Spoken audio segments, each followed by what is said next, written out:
Okay, this is over chapter 4, which is short-term memory. First thing I want to talk about is memory, which is the process of retaining, retrieving, and using information after the original information is already gone.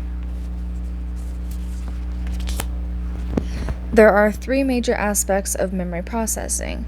There's encoding, which is getting the information, such as reading something or hearing something. And then there's storage, which is the process of moving that information to your memory, which could be studying something. You can do that by chunking, which is something that I've done before in band with memorizing music, which is where you just kind of take what you have and you split it up into different sections and you memorize each section at a time, and then over time you put them together into one thing. Then there's retrieval, which is getting the information from memory and to use it now or in your current situation. Where, again, with band, you would take that music that you had memorized and you just play it. You bring it out, you remember it, and you play it.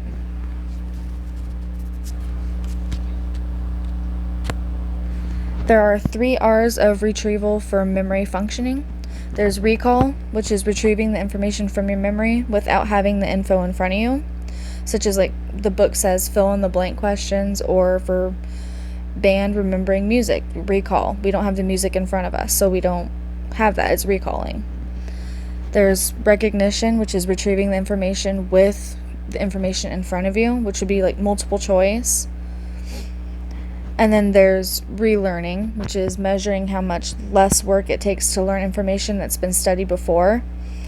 I feel like a good example of this would be, again, in band, where we read music or we sight read something and we practice it for a little bit and then we move on to another piece.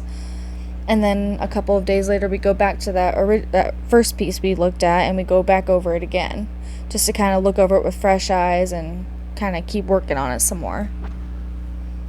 We've already learned what it is, but now we're relearning it and adding new stuff to it. It's kind of how it works. And then the last thing I want to talk about is sensory memory and what types of sensory memory there are.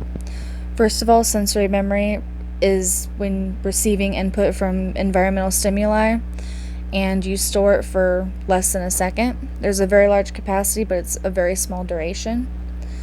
There's iconic memory, which decays in 1 second, which that's visual stimuli. When you like look at a bright light and then you look away and you can still see it for a second. That's the example the book gives. Then we have the auditory stimuli, which is echoic memory, and that decays in 3 seconds. That's almost like you hear a loud sound and you can still kind of hear it ringing in your ears for a second or two. That's what that is. And then there's haptic memory, which is touch stimuli, and that decays in a second. That'd also be like, well, the book gives an example of touching something that's slimy or gross feeling and you can almost still feel it. What I think of is like nails on a chalkboard. You do that and you can almost feel it still right after you drag your nails on the chalkboard, and after you do it you can still feel it for a second. That's kind of what that reminds me of.